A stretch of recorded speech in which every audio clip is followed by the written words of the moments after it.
একটা জ্যোৎস্না রাত ছিল, ছায়া বোঝা যাচ্ছিল, বড় একটা ছায়া আকৃতির কিছু একটা রাস্তার মাঝখানে দেখা যাচ্ছে। তো বাদল ভাই বাইকের গতি আরও কমানোর চেষ্টা করলেন। তো দেখছিলেন যে ছায়া দেখা যাচ্ছে একটা উপরে বট গাছ, ওটার ছায়া হয়তো। বাদল ভাই ছায়া মনে করেই খুব স্লোলি বাইকটা নিয়ে যখন ছায়ার উপর দিয়ে যাওয়া শুরু করলেন, তখন ছায়াটা একেবারে শটাস করে ওনার কানের দিকে একটা বাড়ি মেরে ওনাকে বাইক সহ রাস্তার নিচে ধান ক্ষেত সেখানে ফেলে দিলেন।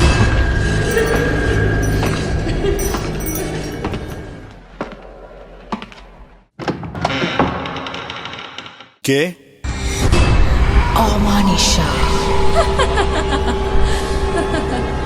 অমানিশা রনি ও শাফির সাথে প্রতি শুক্রবার রাত 11টায় ঢাকা FM 90.4-এ। হ্যালো, আসসালামু আলাইকুম। শুনছেন ঢাকা FM 90.4 এবং এই মুহূর্তে শুরু হয়ে গেল অমানিশা। অমানিশাতে অন্ধকারের গল্প করি আমরা, অন্ধকারে ঘটে যাওয়া অনেক ঘটনা আমরা শেয়ার করি। এবং মজার বিষয় হচ্ছে আজকে আমি রনি একা আছি, আমার সাথে রেগুলার যিনি থাকেন শাফিউল মাওলা শাফি খুবই জরুরি কাজে ঢাকার বাইরে, যার কারণে আজকে আপনাদের সাথে আমি একা গল্প করতে এসেছি। আশা করি ভালো লাগবে। আর শাফি, খুবই মিস করছি আপনাকে, আসলে এভাবে একা একা শো করা হয়নি কখনো। তো এই অমানিশার এই প্রথম একটা এপিসোড যাচ্ছে যেখানে আমি দর্শক এবং শ্রোতাদের সাথে একা একা গল্প করব। তো বেসিক্যালি রাতের বা অন্ধকারের গল্প বা ভর দুপুরের গল্প আপনাদের সাথে শেয়ার করি। এইরকম অনেক ঘটনা আমাদের লাইফে ঘটে থাকে বা ঘটে যেতে পারে। সেই ধরনের কিছু ছোটোখাটো ঘটনা চাইলে আপনারা আমাদেরকে শেয়ার করতে পারেন। এই যে আমি কথা বলছি আপনাদের সাথে, স্ক্রিনে একটা মোবাইল নাম্বার দেখতে পাচ্ছেন, সরাসরি এই নম্বরে কল করে আপনারা আপনাদের ঘটনা শেয়ার করতে পারেন বা আমার সাথে জয়েন করতে পারেন বা আমার এবং শাফির সাথে জয়েন করতে পারেন। আর যদি জয়েন করতে না পারেন সেক্ষেত্রে আমাদের কমেন্টস বক্স বা ইনবক্সে আপনারা ঘটনা পাঠাতে পারেন। তো আজকে যখন আসছিলাম, আপনারা জানেন যে দেশের অবস্থা একটু খারাপ, তারপরেও ছোটোখাটো ঘটনা সংগ্রহ করার জন্য আমি বিভিন্ন জায়গায় পথে প্রান্তরে ঘোরাফেরা করি। এইটা আমার নেশা এবং এইটা আমার পেশা। তো এইটা পেশা বলছি এই জন্য যে আসলে একজন রাইটার যখন তার গল্পটা বিক্রি করতে পারে, গল্প বিক্রি করে টাকা উপার্জন করে, ঠিক সেরকম আমাদের বিষয়টা এরকম যে আমরা কিন্তু আসলে ঘটনা বলে আমরা উপার্জন করে থাকি, মানে এটা আমাদের পেশা। সো পেশার ব্যাপারটা এই জন্য নিয়ে আসছি যে আমরা চাইলে বানিয়ে কোনো ঘটনা বলতে পারবো না। আমরা সবসময় সঠিক তথ্য আপনাদের দেওয়ার চেষ্টা করি। ঠিক সেই রকম ছোট্ট একটা ঘটনা দিয়ে আজকে শুরু করছি। আজকে আমি যেহেতু শাফি নেই, আমাকেই কন্টিনিউ করতে হবে অনেকক্ষণ। তো আমার জায়গা থেকে আমি 3 থেকে 4টা ছোট ছোট ঘটনা, আসলে এই ঘটনাগুলো ছোটই হয়, মানে জিন বা ভূতের গল্প কিন্তু একটা মুভির মতো হয় না, যে আমরা যেরকম হরর মুভি দেখি, টানা 2 ঘন্টা হরর মুভি দেখছি, এটা শুধু মুভিতে এরকম হয়। সত্যিকারের যখন ঘটনা ঘটে যায় সেটা কিন্তু কয়েক সেকেন্ডের জন্য হতে পারে বা 1-2 মিনিটের জন্য হতে পারে। যেরকম ভূমিকম্প যখন হয়, খুব বেশি হয় না, কিন্তু কয়েকটা সেকেন্ড ভূমিকম্প হলেই কিন্তু আমাদের ঘরবাড়ি ভেঙে যায় বা আমরা ভয় পাই। তো ভূতের ঘটনা বা জিনের ঘটনাগুলো এইরকমই, যেখানে ঘটে খুব বেশি হলে 3 থেকে 10 সেকেন্ডের মধ্যেই সেটা হয়, ম্যাক্সিমাম হয়তো 1 মিনিট হতে পারে। আপনারা যারা স্বপ্ন দেখেন, মানে আমরা যারা স্বপ্ন দেখি, স্বপ্নের সংজ্ঞার কিন্তু শেষ নেই। স্বপ্নটা আসলে অনেক রকমের হয়। সেটা হচ্ছে আমি সারাদিন একটা বিষয় নিয়ে ভাবছি, রাতে ঘুমের মধ্যে সেটাকে আবার দেখছি, এটা একটা স্বপ্ন। আবার আমরা আসলে লাইফে বড় হবার অনেক স্বপ্ন দেখি, সেটা এক ধরনের স্বপ্ন। বা স্বপ্নে আমি 10 তলা একটা বিল্ডিং থেকে ভেঙে পড়ে যাচ্ছি, এটাও একটা স্বপ্ন। বা স্বপ্নে আমি অচিন কোনো একটা দেশে চলে গিয়েছি, সেটাও একটা স্বপ্ন। স্বপ্নের কোনো সীমারেখা নাই, বাট সায়েন্স বলে যে একটা স্বপ্ন কিন্তু 2 থেকে 3 সেকেন্ড আমরা দেখি, কিন্তু ঘুম থেকে ওঠার পরে মনে হচ্ছিল বা মনে হয় যে আমরা আসলে একটা স্বপ্ন, সারা রাত ধরে একটা স্বপ্ন দেখেছি। এই এতগুলো কথা বলার কারণ একটাই, যে আসলে জিন বা ভূতের ঘটনা বা অলৌকিক কিছু ঘটনা যেটা ঘটে সেটা কিন্তু খুবই কম সময়ের জন্য ঘটে। অনেকে আমাকে বা আমাদেরকে কমেন্টস করেন, লিখেছেন যে এত ছোট ঘটনা কিন্তু এত ধীরে ধীরে বলছেন কেন? আসলে একটা ঘটনা বলতে গেলে তার পারিপার্শ্বিকতা কিন্তু বলাটা খুব দরকার। যেরকম আমি যদি আপনাকে বলি যে আপনি ভাত খেয়েছেন, আপনি জাস্ট বললেন হ্যাঁ খেয়েছি, এইটা এক ধরনের উত্তর। আর আপনি যদি আমাকে আরো সুন্দর করে বলতে পারেন, হ্যাঁ আমি একটু আগে ভাত খেয়েছি, ডাল ভাত ছিল, রুই মাছ ছিল, এবং আমি যে প্লেটে করে খেয়েছি সেই প্লেটটা কিন্তু দেখতে অনেক সুন্দর ছিল, সো আমার খাওয়াটা অনেক ভালোই হয়েছে। এই যে একটা ঘটনা বা একটা গল্প বলার যে চারিদিকে যে ভূমিকা টানতে হয়, সেক্ষেত্রে আমরা এই ধরনের উপায় অবলম্বন করি যে আপনাদের মধ্যে আপনারা যারা শুয়ে শুয়ে রাতে লাইট অফ করে এই ভূতের ঘটনা শুনছেন, তারা একটু চাইবেন যে একটু ঘটনাটা একটু বিস্তৃত হোক। যারা রিয়েল ভূত লাভার, মানে ভূতের গল্প শুনতে অনেক পছন্দ করেন, তাদেরকে যদি বলা হয় যে আমি 1 মিনিটে একটা গল্প বলে ফেলবো, তাদের আসলে ভালো লাগবে না। একটা ঘটনা ঘটার আগে পরে কি হচ্ছে সব কিছু মিলিয়ে আমাকে বলতে হয়। তো শুরুতেই আজকে আপনাদের ভালোবাসা জানাচ্ছি যারা অমানিশার রেগুলার শো শোনেন বা রেগুলার ফ্যান্স যারা আছেন, যারা আমাদেরকে সুন্দর সুন্দর কমেন্টস করছেন এবং রাত জেগে দেখছেন। এবং রিসেন্ট আমাদের আরেকটা ব্যাপার হচ্ছে, সেটা হচ্ছে যে লাখ লাখ মানুষ বা লাখ লাখ ভিউয়ার্স আমাদের শো শুনছেন এবং দেখছেন। এর পেছনে দুইটা মানুষের কথা বলতেই হয়। সেটা প্রথম যদি আমরা বলি, আমাদের সুশান্ত দা, যিনি আমাদের সাউন্ড বা ডিজাইনে কাজ করছেন, এবং শাফি ও সুন্দর সুন্দর বিদেশি কিছু ঘটনা সংগ্রহ করে আপনাদের সাথে শেয়ার করে। তাদের ভূমিকা কিন্তু খুবই মানে বেশি, আর আমি সামান্য একজন মানুষ যে ছোটোখাটো ঘটনা বলার জন্য আসি। তো শুরুতে যেটা বলছিলাম যে ছোট্ট একটা ঘটনা দিয়ে আমি শুরু করতে যাচ্ছি। সেটা ময়মনসিংহের তারাকান্দা নামে একটা উপজেলা আছে, সেখানকার একটা ঘটনা। আজিজ নামে একটা ছেলে আমাকে লিখে পাঠিয়েছে। সে ঢাকায় একটা বেসরকারি হসপিটালে কাজ করে, কিন্তু আমাকে টেক্সটে বলেছে ভাই আমার নামটা বলতে পারেন, বাট আমাদের ফ্যামিলি নিয়ে ওইভাবে তথ্যটা আসলে না বললে ভালো হয়, কারণ এইটা মানে খুবই মানে আমার লাইফে খুব ভয়ঙ্কর একটা ঘটনা। যদিও ছোট্ট একটা ঘটনা, বাট সে খুব ভয় পেয়েছে এবং এখন পর্যন্ত এই ঘটনা তার যতবার মনে পড়ে এবং ওই রাস্তা দিয়ে যতবার যাওয়া আসা করে, সে আসলে একা যেতে পারে না। তো আজিজ ভাইয়ের এক রিলেটিভস একজন মারা গিয়েছিল। ময়মনসিংহের একটা রীতিনীতি আছে, সেটা হচ্ছে মারা যাবার 4 দিন পরে কিছু মানুষকে দাওয়াত করে ওনারা একটু দোয়ার ব্যবস্থা করে এবং খাওয়া দাওয়া করায়। এইটা আমাদের আসলে মুসলমান ধর্মের মানে বিভিন্ন জায়গায় বিভিন্ন রকমের নিয়ম আছে। সেটা হচ্ছে 40 নামে একটা কথা আছে যে মানুষ মারা যাবার পরে 40 দিন পরে আত্মীয় স্বজনকে দাওয়াত করে খাওয়ানো হয়, দোয়া পড়ানোর ব্যবস্থা করা হয়। এটা ইসলামের বিভিন্ন জায়গাতে এইটা মানে না বলা হয়েছে যে এটা আসলে না করাই ভালো, বাট বাংলাদেশে সেই আমল থেকে এখন পর্যন্ত এটা পালিত হয়ে আসছে।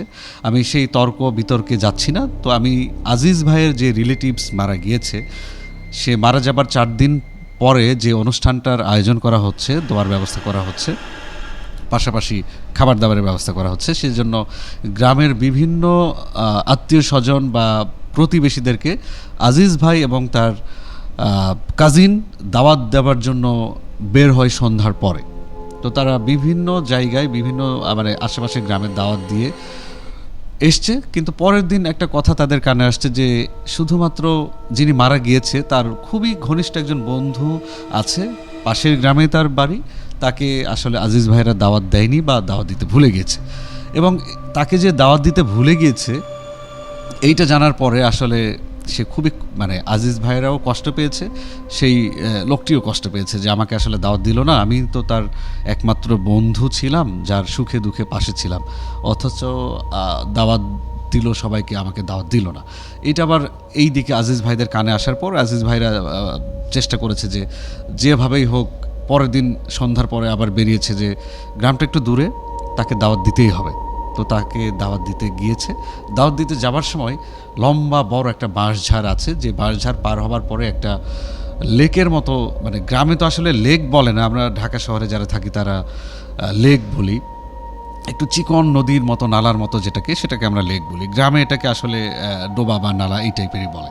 তো বাঁশঝাড়ের পরে একটা লেকের মতো আছে, সেখানে একটা ওভার ব্রিজের মতো আছে, সেই ব্রিজ দিয়ে পার হবার সময় ওখানে অনেকগুলো কাঁঠাল গাছ আছে। তো কাঁঠাল গাছের নিচ দিয়ে যখন আজিজ ভাইয়েরা পার হচ্ছিল এবং বলছিল আসলে ওনাকে দাওয়াত দেওয়া হলো না, এটা তো আসলে খুবই খারাপ একটা বিষয়, তো আমাদের কালকে কোনোভাবে মনে ছিল না, যার কারণে আসলে আমরা দাওয়াতটা দিতে পারিনি। তো এই গল্পগুলো করতে করতে তারা দুজনে গিয়েছে, কাজিন গিয়েছে এবং আজিজ ভাই গিয়েছে। তো এই গল্প করতে করতে তারা আসলে সাঁকোটা পার হয়ে যায়।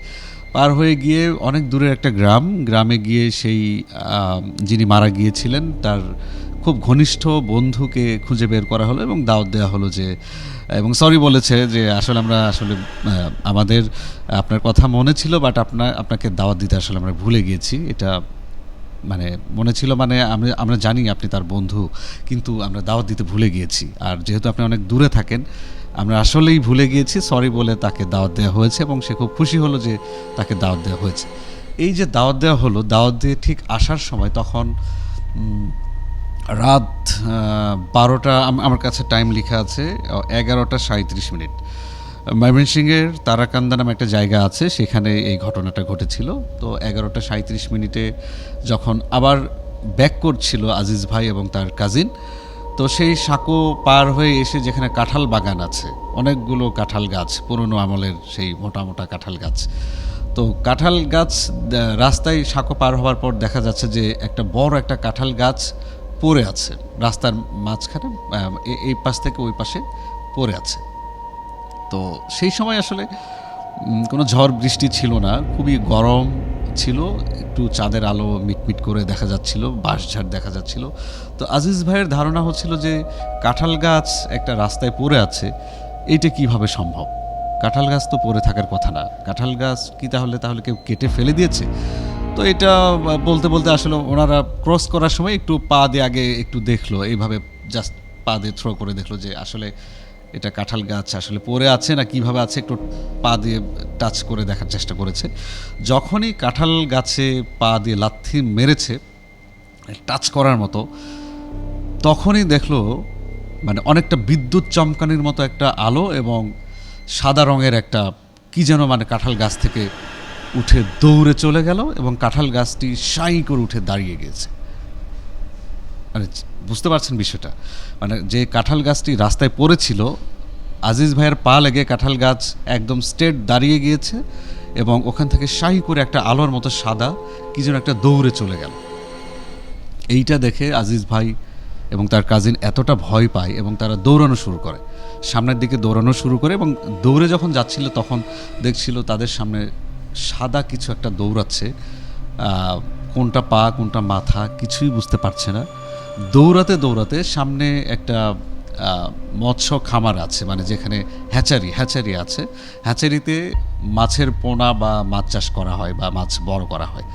ওই হ্যাচারির মতো পুকুরে সেই সাদা বস্তুটা খুব মানে গতি নিয়ে ওখানে পড়ার পরে সাঁতরানো শুরু করে। তখন দেখা যাচ্ছে যে দুইটা পাখা দিয়ে সাঁতরানোর চেষ্টা করছে এবং তার আকৃতি আসলে খুবই ভয়ানক ছিল। একদম যখন সাঁতরাচ্ছিল তখন সেটা খুবই চকচকে সাদা রঙের দেখা যাচ্ছিল এবং পাখা দেখা যাচ্ছিল, পাখার পালক নেই, বাট পাখার মতো কালো, সাদার ভেতরে একটা কালো দুইটা পাখা দেখা যাচ্ছিল। তো এইটা দেখার পরে আজিজ ভাইয়ের আবার ওই দিকে রাস্তা দিয়ে না গিয়ে তারা ক্রস করে আরেকটা বাঁশঝাড় আছে, পাশ দিয়ে তারা দৌড়ে যাবার চেষ্টা করে। দৌড়ে যাবার সময় তারা হোঁচট খেয়ে পড়ে যায়। তো পড়ে যাবার পরে কি ঘটেছিল, পড়ে যাবার পরে যেটা হয়েছিল যে তারা জ্ঞান হারিয়ে ফেলেছিল এবং সকালবেলা যখন ফজরের আজান দিচ্ছে তার ঠিক পরে ওই দিক দিয়ে যখন অনেকে নামাজ পড়তে যাচ্ছিল, দেখে যে আসলে আজিজ ভাই এবং তার কাজিন আসলে জ্ঞান হারিয়ে পড়ে আছে। তাদেরকে লোকজন ধরে মসজিদে নিয়ে গিয়ে তাদের চোখে মুখে পানি দেবার পরে তাদের জ্ঞান ফিরে এবং তারা তখন কিছুই বলতে পারছিল না। আজিজ ভাই, আশা করি আপনি আমার এই শোটা দেখছেন এখন, আপনি ঠিক যেভাবে বলেছেন এবং আপনার সাথে এই বিষয়টি নিয়ে আমি কয়েকবার কনভারসেশন করেছি এবং দর্শক যারা দেখছেন, যারা বিশেষ করে যারা অমানিসার দর্শক আছেন, রেগুলার দর্শক যারা আছেন, তারা ঠিক বুঝতে পারছেন যে আসলে এই ধরনের ঘটনা ঘটলে অনেকে জ্ঞান হারিয়ে ফেলে, অনেকে ভয় পেয়ে বাড়ি চলে যায়, দৌড়ে পালানোর চেষ্টা করে। তো আজিজ ভাই আমাকে পরে বোঝানোর চেষ্টা করছিল, আসলে ভাই এটা কি জিনিস এটা আমি জানি না, একটা পাখি হলে হতো, যে পাখি তো এত বড় পাখি হবার কথা না।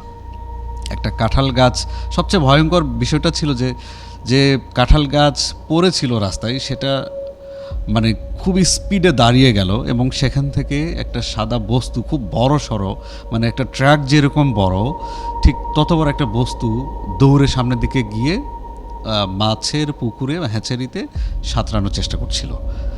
এইটা আসলে খুবই ভয়ঙ্কর একটা বিষয় যার লাইফে ঘটেছে। বিশেষ করে আজিজ ভাই আমাকে যখন বলছিল, খুব কাঁপছিল বলতে বলতে, যে ভাই আমি আমার লাইফে একবারই এরকম একটা ভয়ঙ্কর একটা বিষয়ের সম্মুখীন হয়েছি, যেটা আমি রনি ভাই আপনার শোতে আমি শেয়ার করতে ইচ্ছে করলো, এই জন্য আমি বললাম। এটা ময়মনসিংহের, এবং ওই রাস্তায় এখন আজিজ ভাই যখন ঢাকা থেকে গ্রামের বাড়িতে যায়, ওই দিকের যে রাস্তা আছে ওই রাস্তা দিয়ে ক্রস করতে হয়, শহর থেকে একটু দূরে তাদের গ্রামের বাড়ি। তো সেখানে যদি কখনো রাত হয়ে যায়, আজিজ ভাই ওইখানে রাত হয়ে গেলে বাসায় ফোন করে কাউকে ডেকে নিয়ে তারপর সেই রাস্তাটা পার হওয়ার চেষ্টা করে। একা একা কখনোই এখন পর্যন্ত যাওয়া হয়নি। তো আশা করি দর্শক, এইরকম ঘটনা আপনাদের লাইফে অনেকের ঘটে যেতে পারে। এরকম অনেক ঘটনা এর আগে আমি পেয়েছি। আসলে একই রকম ঘটনা বিভিন্ন জায়গাতে বিভিন্নভাবে সেটা ঘটে থাকে। তো আর একটি ঘটনা আপনাদের শেয়ার করব, সেটা নিকলি হাওরের কথা অনেকে শুনেছেন। নিকলি হাওরটা কীরকম, চারিদিকে সমুদ্রের মতো পানি আর মাঝখান দিয়ে একটা সরু রাস্তা, আমরা ছবিতে দেখেছি, ভিডিওতে দেখেছি। তো এই রকম জায়গায় যাবার ইচ্ছে কার না হয়। কিন্তু নিকলি হাওরের ওখানে আমি আচ্ছা, গ্রামের নামটা আমি লিখে রেখেছি, সল্লুকা নামে একটা গ্রাম আছে। সল্লুকা মানে এটা গ্রামের ভাষা, গ্রামের কিছু গ্রামের নাম এরকম হয়। তো এই ঘটনা যার লাইফে ঘটেছে, যাদের লাইফে ঘটেছে তাদের সাথে আমার সরাসরি যোগাযোগ আছে, সেটা একটু বলছি।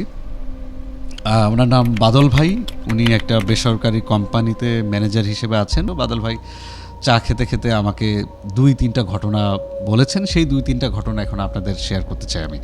বাদল ভাইদের একটা টিম আছে যারা বিভিন্ন জায়গাতে তারা পিকনিক করতে যায়, মানে একটু হাইকিং করি যেভাবে আমরা, অচেনা জায়গাতে একটু হাঁটাহাঁটি করলাম, একটু ঘুরে ফিরে দেখলাম, একটু রোমাঞ্চকর একটা ফিল নেওয়ার জন্য। বাদল ভাইদের টিমের আরও কয়েকটা ছেলে আছে, একজনের নাম হচ্ছে রমজান, আর একজনের নাম হাবিব, তৌফিক। হাবিব, তৌফিক এবং রমজান, সেই সাথে তাদের টিমে কয়েকজন ফিমেল ছিল, তারা অনেকে ইউনিভার্সিটিতে পড়ে, বেসরকারি বিশ্ববিদ্যালয়ে পড়ে। তো তাদের টিমে প্রায় 14-15 জনের মতো ছিল, আমাকে এভাবেই বাদল ভাই বলেছে আর কি।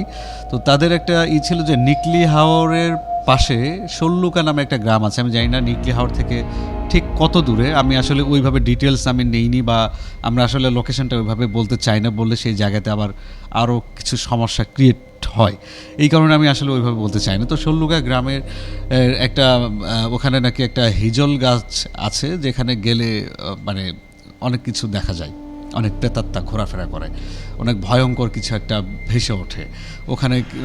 অনেক সময় রাতে অনেকে যখন যাচ্ছে দেখছে যে কেউ কেউ মারামারি করছে, যখন সামনে যাচ্ছে একদম সামনে মারামারি ঠেকানোর জন্য, তখন গিয়ে দেখে আসলে কেউ নাই। তো এরকম অবাস্তব কিছু ঘটনা ওই হিজল গাছতলাতে ঘটে। এবং শেওড়া গাছ নামে কি একটা গাছ আছে, সেটা হিজল গাছের পাশে শেওড়া নামে একটা গাছ আছে, খুব মিডিয়াম সাইজের একটা গাছ। তো এই ঘটনা যখন লোকমুখে বাদল ভাইরা শুনছিল, তখন বাদল ভাইদের টিমের একটা পরিকল্পনা হলো যে আমরা নিকলি হাওর ঘুরবো, তারপরে কিশোরগঞ্জের বিভিন্ন জায়গাতে ঘুরবো, এবং রাতে আমরা ওই জায়গাতে হাইকিংয়ে যাব, ওইখানে ঘুরতে যাব আমরা, যে আসলে এখানে জিন ভূত বা প্রেতাত্মা বলে কিছু আছে কিনা। তো এইটা আসলে খুব ইন্টারেস্টিং, যখন 14-15 জন মেল ফিমেল বন্ধুরা মিলে একটা জায়গায় যাওয়া হয়, তখন কিন্তু আসলে ভয় বলে কিছু থাকে না। আপনি যখন একা কোনো অন্ধকার রাস্তায় হাঁটবেন, তখন একটা ফিলিংস একরকম থাকবে, আর 10-12-15 জন মিলে যখন যাচ্ছেন কোথাও, সেটার একটা ফিল, মানে সাহসের একটা বিষয় থাকে, যে না এখানে কোনো ভয় থাকলেও আমাদের ভয় লাগছে না, এরকম একটা ব্যাপার থাকে। তো আশা করি আমি একটা না হয়তো বলে যাচ্ছি, যারা দর্শক এখন দেখছেন, আপনারা চাইলে এই গল্প শুনতে শুনতে বা ঘটনা শুনতে শুনতে আপনারা আমাকে কমেন্টস করতে পারেন, আপনাদের কমেন্টসের রিপ্লাই দেওয়া হবে। তো যেটা বলছিলাম, বাদল ভাইদের মূল টার্গেট ছিল যে ওই হিজল গাছ তলাতে এবং শেওড়া গাছের নিচে আমরা যাব সবাই একসাথে, আসলে ঘটনাটা কি ঘটে সেটা দেখার জন্য। তো এখানে বলে নিই, হাবিবের কথা বলছিলাম এবং তৌফিকের কথা বলছিলাম, সেই সাথে রমজানের কথা বলছিলাম। আসলে রমজানের গ্রামের বাড়ি নিকলি হাওরের পাশেই, সল্লুকা নামে যে গ্রাম, সেখানেই। তো এইখানে যেহেতু রমজানদের বাড়ি ওখানে, রমজান সব কিছু চিনে জানে, লাইক ট্যুরিস্ট গাইড যেরকম থাকে, একজন গাইড করছে, বাদল ভাইদের ফুল টিমকে ঘুরে দেখাচ্ছে। তো রমজান ভালো করে জানে যে এই জায়গাটা মানে ভিডিওতে দেখতে যত সুন্দর লাগে, গহীন রাতে কিন্তু সেটার অবস্থা অনেক খারাপ হয়। সেটা চান্নি পশর রাত যখন হয় তখন আবার ভালো লাগে, চারিদিকে চাঁদের আলো, হয়তো নৌকা চলছে, দু একটা মাছ ধরছে, কেউ ঘুরে ফিরছে। বাট অমাবস্যার অন্ধকারেই আসলে প্ল্যানটা করে যাওয়া হয়েছিল। তো রমজান আবার বুদ্ধি করে যেটা করেছিল যে ফিমেল গাইস যারা ছিল, মিনিমাম 5-6 জনের মতো ফিমেল ছিল, তো তাদেরকে রমজানের দাদু বাড়িতে থাকতে দেওয়া হয়েছে এবং বলা হয়েছে তোমরা ভূতের গল্প সল্প করো, এনজয় করো, আর তোমরা আমাদের সাথে যেতে পারবে না, কারণ মেয়েদের নিয়ে এত রাতে কোথাও গেলে একটা সিনক্রেট বা কোনো ঝামেলা হওয়ার সম্ভাবনা থাকে। তো সেই জায়গা থেকে মেয়েদেরকে আসলে নেওয়া হয়নি। মেয়েরা যেতে চাচ্ছিল খুব, কিন্তু কোনোভাবেই তাদেরকে নেওয়া হলো না। তাদেরকে বলা হয়েছে যে আসলে জায়গাগুলো ভয়ঙ্কর, ওখানে কোনো কিছু ঘটে গেলে আমরা আসলে ফিরে আসতে পারবো না, এরকম ব্যাপার হতে পারে। এরকম কিছু হলে আসলে দুর্ঘটনা কখন কার লাইফে ঘটে যায় সেটা আসলে বলা মুশকিল। আশা করি দর্শক আপনারা যারা কিশোরগঞ্জ বা নিকলি হাওর বা সল্লুকা নামে গ্রামের আশেপাশে যদি কেউ থাকেন, যারা শুনছেন বা দেখছেন, আমাকে মিলিয়ে নিতে পারেন। বা গ্রামের নাম সল্লুকাই বলেছে আমাকে, হয়তো আগে পিছে আর কিছু থাকলে থাকতে পারে। তো বাদল ভাইদের ফুল টিম শুধু ফিমেলদেরকে রেখে তারা শেষ পর্যন্ত নিকলি হাওরের বিভিন্ন জায়গাতে ঘুরে ঘুরে একেবারে সেই হিজল গাছ তলায়, যেখানে শেওড়া গাছ আছে, হিজল গাছ আছে, সেখানে সাহস করে ধীরে ধীরে গেল। এবং তারা গান গাচ্ছিল, কেউ কেউ দুষ্টামি করছিল। মানে ভয় পেলে কিন্তু অনেক সময় অন্ধকার রাতে ছেলেরা গান গায়, এটা আপনারা জানেন হয়তো। এটা আপনাদের লাইফে অনেকেই করে থাকেন বা করেছেন, আমার বিশ্বাস। মানে আমিও বিভিন্ন ভয়ঙ্কর জায়গাতে গেলে তখন মোবাইলে রিংটোন বাজিয়েছি, কখনো দেখছি যে একা ভয় লাগছে, হয়তো মোবাইলে রিংটোন বাজাচ্ছি, কোনো গান বাজাচ্ছি বা কোনো গান গাইছি বা সূরা পড়ছি, দোয়া কালামে পড়ছি, এরকম হতে পারে। তো বাদল ভাইদের টিমের মধ্যে একটু ভয় ঢুকে গেছে, কিন্তু তারা মানে সবাইকে বোঝাচ্ছিল যে না, আমরা ভয় পাই নাই, আমরা অনেক সাহসী এবং মজা করার চেষ্টা করছিল, কিন্তু ভেতরে ভেতরে সবার একটা ভয় কাজ করছিল। তো তারা আসলে গান গাইতে গাইতে দুষ্টুমি করতে করতে বলছিল যে হিজল গাছের কাছাকাছি আসছি, কই কিছু তো নাই। এটা বলতে বলতে আসলে তারা একটা মানে তাপ অনুভব করে, মানে আগুনের পাশে দাঁড়ালে যেরকম একটা তাপ অনুভূত হয়, ঠিক সেরকম, মানে উষ্ণ তাপ আর কি। তো রমজান বুঝতে পারছিল কিছু একটা হলেও হতে পারে, যেহেতু রমজানের বাড়ি ওই এলাকায়। ওই রাত তখন 1:30-এর বেশি বাজে, এটা সময়টা আমাকে বলা হয়েছে। আসলে এত গভীর রাতে এরকম জায়গায় যাওয়াটা আসলে দুঃসাহসের ব্যাপার, যেহেতু একটা গ্রুপ সবাই মিলে গিয়েছে, সেখানে একটু হলেও তো সাহস কাজ করে। তো রমজান একটু চুপচাপ ছিল, একটু আশেপাশে দেখছিল যে আসলে কোনো কিছু ঘটে কিনা। তো হাবিব ভাই এই মুহূর্তে বুঝতে পারলো যে আমাদের মানে হাঁটুর নিচে আশেপাশে কিছু একটা ঘোরাফেরা করছে। তখন হাবিব ভাই যখন তাকালো, তাকিয়ে দেখে বড় একটা বিড়াল এবং অনেকগুলো বিড়ালের বাচ্চা, এবং বিড়ালের বাচ্চার সংখ্যা ওনারা গুণে শেষ করতে পারেনি। বলছিল যে আসলে অন্ধকার তো, কিন্তু বিড়াল সাদা, যার কারণে কিছুটা বোঝা যাচ্ছিল মিনিমাম হয়তো 30-35টা বিড়ালের বাচ্চা এখানে ঘোরাফেরা করছে। আপনারা জানেন যে বিড়ালের বাচ্চা কিন্তু একসাথে 3-4টা হতে পারে, বাট 20-25-30টা বিড়ালের বাচ্চা কখনো হবে না। তো যখন তারা দেখলো যে বড় একটা বিড়ালের আশেপাশে 30-এর অধিক বা 25-এর অধিক বিড়ালের বাচ্চা ঘোরাফেরা করছে, তখন তারা এক জায়গায় তখন জড়সড় হয়ে দাঁড়ায় এবং তারা দেখছিল, গোনার চেষ্টা করছিল, কিন্তু কোনোভাবে গুনতে পারছিল না। তখন বাদল ভাই বলছিল যে আমরা মনে হয় আসলে ভয়ঙ্কর কোনো গোলক ধাঁধার মধ্যেই আসলে পড়ে গিয়েছি, এবং ওনারা দোষারোপ করছিল। আসলে বলেছিলাম যে এখানে যাবার কোনো দরকার নাই, এক্সপেরিমেন্ট করার কোনো দরকার নাই, কী দরকার এক্সপেরিমেন্ট করা, আমরা তো শুনেছি এই জায়গাটা খারাপ। ওনাদের মধ্যে একটু বাকবিতানটা হচ্ছিল আর কি। বাকবিতানটার হতে হতে তারা খেয়াল করলো একটা বিড়ালও আর নাই, একদম কোনো আগুনের তাপ নাই, কোনো বিড়াল নাই, বিড়ালের বাচ্চা নাই, কিচ্ছু নাই। তখন তারা আরও বেশি ভয় পেয়ে যায়। হুট করে চোখের পলকে এতগুলো বিড়াল কোথায় গেল, বিড়ালের বাচ্চাগুলো কোথায় গেল। এটা খুবই ভয়ঙ্কর ব্যাপার। তখন বাদল ভাই বলছিল আপনারা একটু দোয়া পড়েন, সবাই দোয়া পড়েন।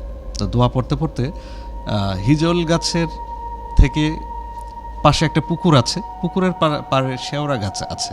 শেওড়া গাছ আসলে আমি কখনো দেখি নাই। আমি ছোটোবেলা থেকেই আসলে ক্যান্টনমেন্টে বড় হয়েছি, আর্মিতে বড় হয়েছি, মানুষ হয়েছি, যার কারণে ওইভাবে গ্রামের শেওড়া গাছ বা ওই ধরনের গাছের সাথে আমি পরিচিত না।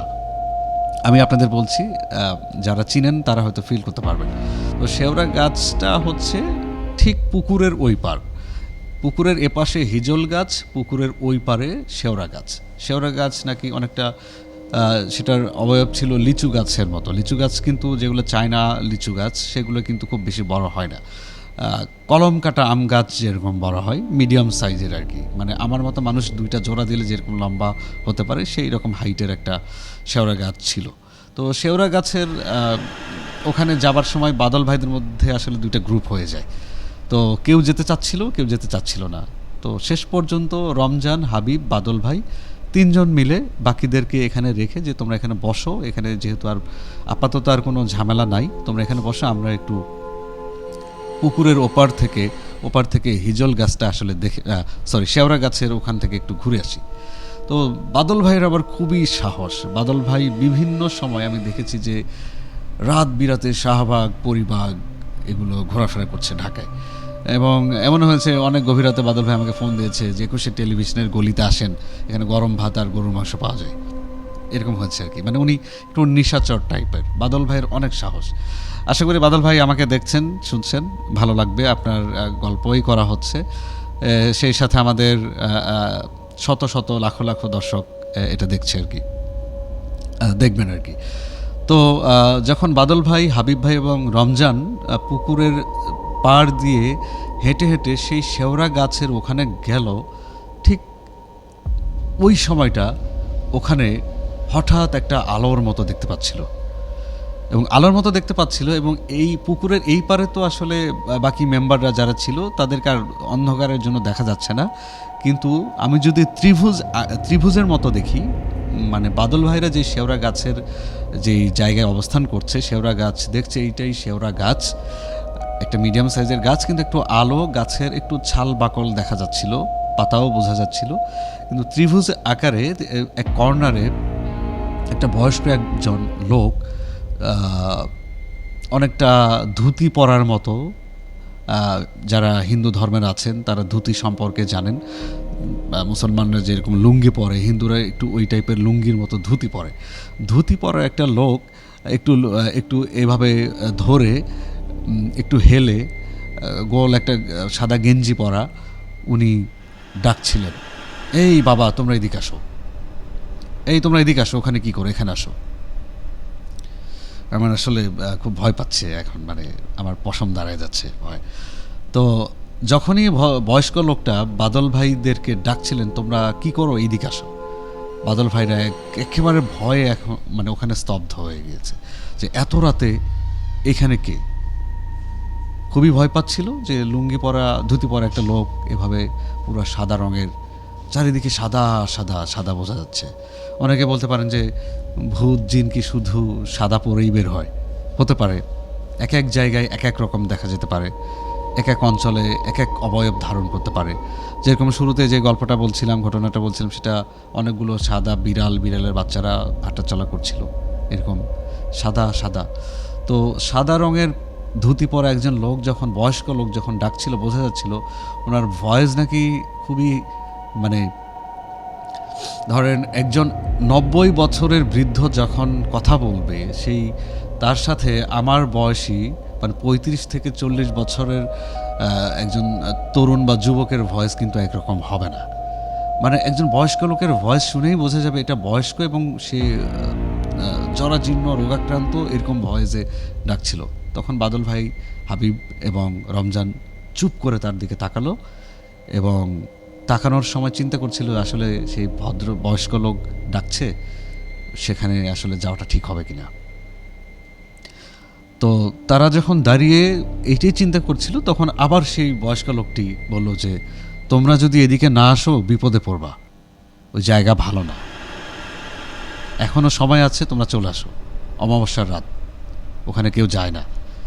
এটা বয়স্ক লোক তার ভাষায়, ময়মনসিংহের ভাষায় বলছিল, মানে একেবারে স্থানীয় লোকের ভাষায় এতটুকু নিশ্চিত হয় যেহেতু রমজান ওই এলাকার মানুষ, মানে ওই এলাকা কেন্দ্রিক তার বাড়ি, তো রমজান নিশ্চিত হলো যে আপনার বাড়ি যদি রংপুরে হয়, রংপুরের মানুষের ভাষা শুনলে কিন্তু আপনার একটা স্বস্তি কাজ করবে যে না, সে আমার এলাকার লোক। তো রমজান যখন শিওর হলো যে বয়স্ক লোকটি ডাকছে ময়মনসিংহের ভাষায়, তার মানে সেই এলাকার, তখন রমজান, হাবিব এবং বাদল ভাই ধীরে ধীরে তার দিকে পুকুরের ধার ঘেঁষে তার দিকে যাওয়া শুরু করলো।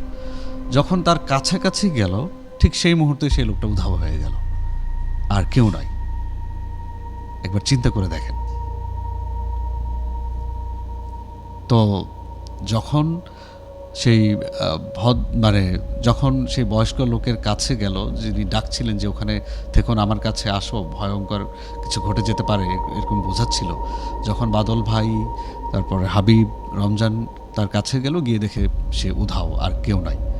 তখন বাদল ভাইর আর দেরি করেনি, পুকুরের ধার দিয়ে একেবারে দৌড়ে ওপারে যে যারা বসেছিল তাদেরকে নিয়ে দৌড়ে যেতে থাকে, এবং দৌড়ে যেতে যেতে একটা মসজিদ পায়, সেই মসজিদের বারান্দায় তারা আশ্রয় নেয়, এবং ফজরের নামাজ পর্যন্ত, আজান দেবার পর্যন্ত তারা সেই মসজিদেই ছিল। এবং একজন মুয়াজ্জিন যখন আসে, ভোরে আজান দিতে আসে, তখন বলেছে যে আপনারা কারা এত রাতে, এই ভোরবেলা এখানে কি?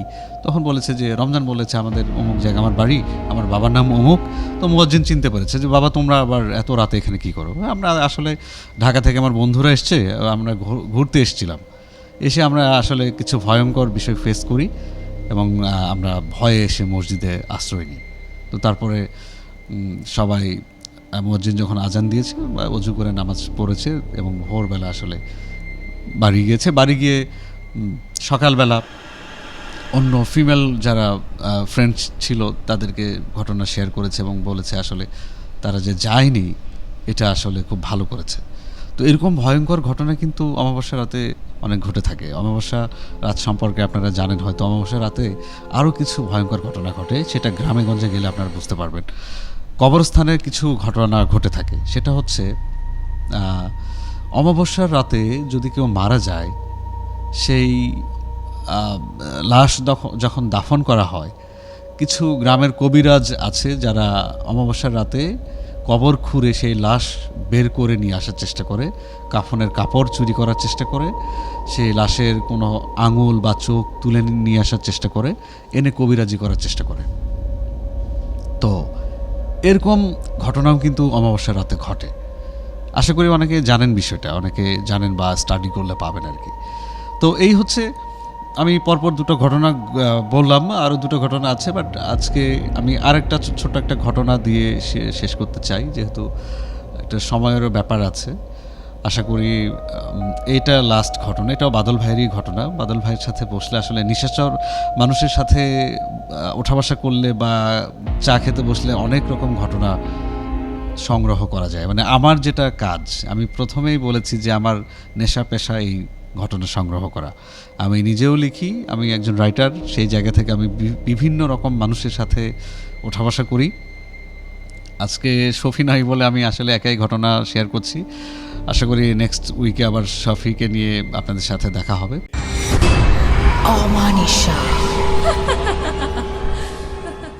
বাদল ভাই মূলত একজন নিশাচর মানুষ, যিনি রাত জেগে বিভিন্ন জায়গাতে ঘোরাফেরা করতে পছন্দ করেন, এবং নানান রকম ভৌতিক ঘটনার সাথে তার ইনভলভমেন্ট হয়েছে।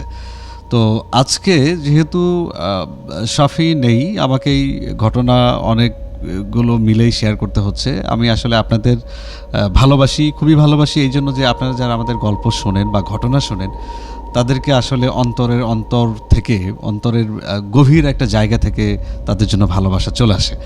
বিশেষ করে যারা আমাদেরকে কমেন্টস করেন, অমানিশা শুনতে শুনতে অনেকে কমেন্টস লিখে ফেলেন, আমরা মাঝে মাঝে দেখি এটা, সেটা আমাদের কাছে খুবই ভালো লাগে।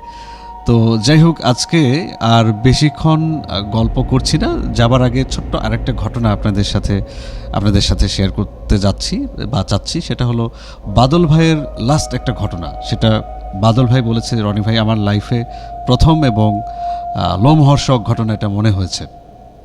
ঘটনাটা এরকম ছিল যে বাদল ভাইয়ের গ্রামের বাড়ি নীলফামারী নামে একটা জেলা আছে, সেটা উত্তরবঙ্গের একটা জেলা। কুড়িগ্রাম, নীলফামারী, রংপুর, মানে এই উত্তরবঙ্গের একটা খুবই খ্যাতনামা একটা জেলা শহর নীলফামারী। তো নীলফামারীতে বাদল ভাইয়ের গ্রামের বাড়ি। বাদল ভাই ঢাকায় জব করছেন একটা বেসরকারি একটা কোম্পানিতে। উনি মাঝে মধ্যে ছুটিতে যান। ছুটিতে গেলে উনি বাইক চালাতে খুব পছন্দ করেন। ওখানে ওনার বাইকও আছে। উনি গ্রামের বাড়িতে ওনার বাবা মা থাকেন, আর কেউ থাকেন না। উনি গ্রামের বাড়িতে গেলেই বাইক নিয়ে আসলে ঘোরাফেরা করতে পছন্দ করেন, এবং রাত বিরাতে ঘোরাফেরা করতে উনি বেশি পছন্দ করেন। তো বাদল ভাই যখন আমাকে ঘটনাটা বলছিলেন, তখন আসলে আমিও থমকে গিয়েছি যে আসলে এটা কি হতে পারে। আপনাদেরকেও বলছি, আপনারা শুনে আমাকে মতামত জানাতে পারেন, বা আপনাদের লাইফে যদি এই ধরনের ঘটনা ঘটে যেতে পারে বা ঘটে যায়, সেটাও আমাদেরকে জানাতে পারেন। তো বাদল ভাই যেটা বলছিলেন যে নীলফামারী যাওয়ার পরে উনি বিকেলবেলা বের হয়েছে বাইক নিয়ে। বের হয়ে ঘুরতে ঘুরতে, হাট বাজারে ঘুরতে ঘুরতে, আড্ডা টাড্ডা দিয়ে ওনার বাড়িতে আসার আধা কিলোমিটার আগে একটা বট গাছ আছে। সেটা রাস্তার একটা 3টা কোণের মতো আছে, 3 দিকে রাস্তা গিয়েছে, মাঝখানে বট গাছ আছে। তো উনি জানেন যে বট গাছে এখানে একটু অনেকেই বলে যে খারাপ কিছু একটা হয়, বা প্রেতাত্মা বের হয়ে মানুষকে ভয় দেখায়। এই ধরনের ঘটনা প্রায়ই ঘটে। কিন্তু বাদল ভাইয়ের আসলে ছোট থেকে বড় হয়েছে এ পর্যন্ত এই ধরনের ঘটনা ঘটেনি, এই ঘটনাটা না হওয়া পর্যন্ত। তো বাদল ভাই বাইক চালানোর সময় সবসময় 60 থেকে 70 গতিতে উনি রাখতে পছন্দ করে, কিন্তু খুব বেশি স্পিডে উনি চালাতে পছন্দ করেন না। তবে উনি খুব ভালো বাইক চালক। তো উনি বলছিলেন যে রনি ভাই, আমি যখন ওই ঠিক বট গাছের কাছাকাছি আসছিলাম বাড়ি ফেরার জন্য, তখন রাত প্রায় অবশ্যই রাত 12টার ঠিক কাছাকাছি, বা 11টা 40-45 এরকম হয়তো বাজবে হয়তো তখন। তো তখন বাদল ভাই যখন ওই বট গাছটা পার হবে ভাব, মানে কাছাকাছি, তখন দেখছিলেন যে রাস্তায় বড় একটা ছায়া, একটা জ্যোৎস্না রাত ছিল, ছায়া বোঝা যাচ্ছিল, বড় একটা ছায়া আকৃতির কিছু একটা রাস্তার মাঝখানে দেখা যাচ্ছে। তো বাদল ভাই বাইকের গতি আরও কমানোর চেষ্টা করলেন, 60-এর নিচে নামানোর চেষ্টা করলেন। তো দেখছিলেন যে ছায়া দেখা যাচ্ছে, একটা উপরে বট গাছ, ওটার ছায়া হয়তো। বাদল ভাই ছায়া মনে করেই খুব স্লোলি বাইকটা নিয়ে যখন ছায়ার উপর দিয়ে যাওয়া শুরু করলেন, তখন ছায়াটা একেবারে শটাস করে ওনার কানের দিকে একটা বাড়ি মেরে ওনাকে বাইক সহ রাস্তার নিচে ধান ক্ষেত সেখানে ফেলে দিলেন। বাদল ভাই এতটা ভয় পেলেন যে আসলে ছায়া আমাকে এত জোরে সাপটে বাড়ি মারলো, এটা কোন ধরনের কথা। বাদল ভাই যখন দেখলেন যে একদম কাদা পানিতে ডুবে গেছেন, হাঁটু পর্যন্ত প্রায় কাদাতে ডেবে গেছে, ধান ক্ষেত পাশে ডোবা নালার মতো একটা জায়গা রাস্তার নিচে, উনি প্রায় স্তব্ধ হয়ে ওখানে 10 থেকে 12 মিনিট ওখানে ওইভাবে স্থির ছিলেন। উনি ভাবছিলেন আসলে কি ঘটনা ঘটলো, আমি তো ছায়ার উপর দিয়ে গেছি, তাহলে আমাকে সাপটে ভাবে আঘাত করলো কে। তো উনি অনেক কষ্ট করে নিজেকে সামলে নিয়ে উঠে আসার চেষ্টা করলেন, এবং শেষ পর্যন্ত নিচ থেকে উনি রাস্তায় উঠে আসলেন। উঠে এসে খুঁজছিলেন যে আসলে বাইকটা কোথায়। তখন আর ওনার ওই রাস্তায় যে ছায়াটা ওনাকে সাপটে আঘাত করেছে, সেই ছায়ার কথা মনে নেই। উনি আসলে বাইকটা খুঁজছিলেন যে বাইকটা কোথায়। আমি এত জোরে আঘাত পেয়ে রাস্তায় নিচে পড়ে গেলাম, ধান ক্ষেতের মধ্যে, কাদার মধ্যে, তাহলে আমার বাইকটা কোথায় গেল। উনি খেয়াল করলেন সামনে বট গাছ থেকে আরও প্রায় 50 মিটার সামনের দিকে বাইকটা চলন্ত অবস্থায়, বাইকের চাকা ঘুরছে, বাইকটা পড়ে আছে ওখানে। উনি দ্রুত গিয়ে, শরীরে কাদা অবস্থায় দ্রুত গিয়ে উনি বাইকটা স্টার্ট বন্ধ করে বাইকটা তুলে দাঁড়ানোর পর মনে হলো যে আসলে আমাকে কে আঘাত করেছে। ছায়ার দিকে উনি তাকালেন। বট গাছের নিচে যে মেইন রাস্তাতে যে ছায়াটা ছিল, যে ছায়াটা বাদল ভাইকে আঘাত করেছিল, তখন সেই ছায়াটুকুন নেই। এবং জ্যোৎস্না রাতে রাস্তা খুব সুন্দর দেখা যাচ্ছে, পাকা রাস্তা, মাঝখানে একটু ভাঙাচোরা আছে, কিন্তু কোনোভাবেই সেই ছায়াটাকে বাদল ভাই আর আবিষ্কার করতে পারেনি। তখন বাদল ভাই মনে করলো যে এটা হয়তো মনের ভুল। কিন্তু মনের ভুল তাহলে আমাকে এত জোরে আঘাত করলো কে? হয়তো এটা হতে পারে যে আসলে আঘাত করেনি, আমি হয়তো বাইক নিয়ন্ত্রণ করতে হয়তো ভুল হয়েছে। এটা ভেবে উনি আসলে বাইক আবার স্টার্ট দিয়ে দেখার চেষ্টা করছিলেন যে বাইক ঠিক মতো আছে কিনা বা বাইক ঠিক আছে কিনা। দেখলেন না, বাইক কিন্তু ঠিক আছে। তো আবার বাইকটা নিয়ে উনি যাওয়া শুরু করলেন। ঠিক খুব বেশি না, 100 মিটারের মতো যেতেই সামনে দেখলেন যে 3টা ছাগল বাঁধা অবস্থায় আছে রাস্তার ঠিক মাঝখানে। উনি ভাবছিলেন যে হাটে বাজারে অনেকে গরু ছাগল কিনে এই দিক দিয়ে যাওয়ার সময় হয়তো প্রকৃতির ডাকে হয়তো আশেপাশে কোথাও গিয়েছে বা কোনো ক্ষেত খামারে গিয়েছে আর কি, ছাগল বেঁধে রেখে। উনি এটাই মাথায় রেখে উনি আবার ইজিলি মানে খুব সহজে বাইক চালাচ্ছিলেন আর কি। তো হুট করে মনে হলো যে তাই বলে বাইক ছাগল 3টা রাস্তার মাঝখানে বাঁধা, পাকা রাস্তা মাঝখানে যে বাঁধা, একটা খুঁটি তো লাগবে। তো সেই খুঁটিটা দেখা যাচ্ছে না, ছাগল 3টা দড়ি দেখা যাচ্ছে রাস্তার মাঝখানে ভিতরে ঢুকে আছে। এইটা যখন খেয়াল করলো তখন উনি বুঝতে পেরেছে যে সামথিং রং, এখানে কিছু একটা হচ্ছে। তো বাদল ভাই খুবই স্লোলি রাস্তা দিয়ে না গিয়ে পাকা রাস্তার নিচে একটা মাটির মতো ছিল, মাটি দিয়ে আসলে বাদল ভাই বাইক চালিয়ে যাচ্ছিলেন। যেতেই উনি আবারও বাইক নিয়ে পড়ে গেলেন। দেখলেন যে ছাগল 3টা দৌড়ে এসে তার চাকার সাথে পিষ্ট হওয়ার মতো একটা অবস্থা। উনি বাইক নিয়ে পড়ে গেলেন। ছাগল 3টা ছাগল যেভাবে চিৎকার চেঁচামেচি করে সেভাবে চিৎকার করছিলেন। উনি বাইক থেকে পড়ে গিয়ে আবার সাথে সাথে ওঠার চেষ্টা করলেন। উঠতে গিয়ে দেখে যে 3টা ছাগল সিরিয়ালি 3টা ছাগলকে জবাই করা হয়েছে এবং ছাগলের যে জবাই করার জায়গাটুকু আছে সেই জায়গা দিয়ে রক্ত বের হচ্ছে, ফিনকি দিয়ে রক্ত বের হচ্ছে। ফিনকি দিয়ে রক্ত বের হওয়া যখন দেখলেন তখন বাদল ভাই এতটা ভয় পেয়ে গিয়েছে যে আমি একটু আগে দেখলাম 3টা ছাগল আমার বাইকের চাকায় পিষ্ট হলো, আমি পড়ে গেলাম, আবার এখন দেখছি ছাগল 3টাকে কে যেন জবাই করে সিরিয়ালি ফেলে রেখেছে এবং ছাগলের জবাই করা অংশ দিয়ে ফিনকি দিয়ে রক্ত টকবক করে বের হচ্ছে। এইটা দেখার পর বাদল ভাই আর বাইক নিল না ওখান থেকে, ডিরেক্ট এক দৌড়ে উনি বাড়ি চলে গেলেন। এবং বাড়িতে গিয়ে যখন গেটে ধাক্কা দিচ্ছিল তার মা দরজা খুলে দিয়েছে। সেই সময় বাদল ভাই আসলে কিছু বলতে পারেনি। তার মা বুঝতে পেরেছে যে কোনো ঘটনা ঘটেছে। মা বলছিল তোর বাইক কোথায়, বাইক কোথায় গেল। তো বাদল ভাই কোনো কথাই বলেনি। সকাল ঠিক 9টার পরে গ্রামের লোকজন এসে দেখে যে রাস্তায় বাইক পড়ে আছে। খোঁজখবর নিয়ে জানা গেল যে বাদল ভাইয়ের বাইকটা নিয়ে বাদল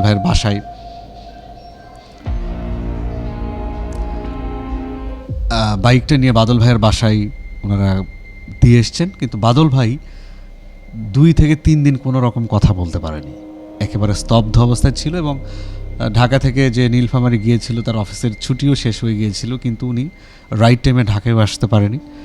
উনি একেবারে ভয়ে কেমন যেন হয়ে গিয়েছিল। এবং বাদল ভাই বলছিল, রনি ভাই আমি আসলে মনে হচ্ছিল আমি পৃথিবীতে আর নাই, এবং যাকে দেখছিলাম তাকে দেখে আমার ভয় লাগছিল এবং মনে হচ্ছিল আমার সামনে মানুষকে জবাই করে ফেলা হচ্ছে, এরকম একটা মনে হচ্ছিল। এবং তার বাদল ভাইয়ের এই ভয়টুকুন কাটতে মিনিমাম 1.5 থেকে 2 মাস সময় লেগেছে।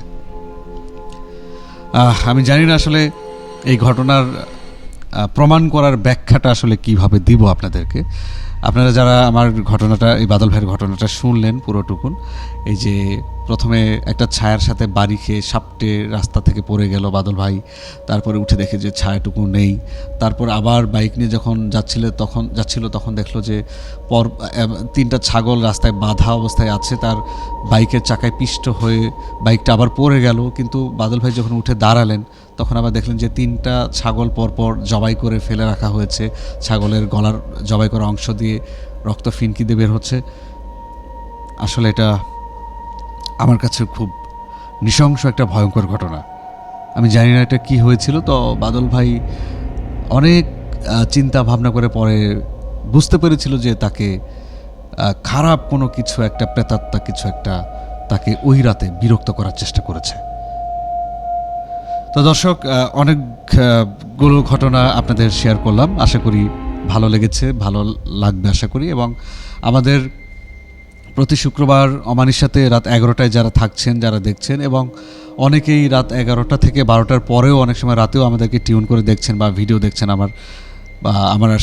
আমাকে আর শফিকে দেখছেন, তাদেরকে আপনাদেরকে অনেক ভালোবাসা যে আপনারা আমাদের শো টাইম ছাড়াও বিভিন্ন সময় আমাদের এই ভৌতিক শোটা দেখছেন, অমানিশা দেখছেন, অনেকেই দেখছেন, অনেকে কমেন্টস করছেন। আশা করি আপনাদের কমেন্টস খুবই ভালো লাগে আমাদের, এবং আশা করি আপনারা আমাদের সাথেই থাকবেন। এবং আগামী শুক্রবার ঠিক রাত 11টায় অমানিশাতে আমি এবং শাফি আবার যুক্ত হব। সে পর্যন্ত ভালো থাকবেন, সুস্থ থাকবেন।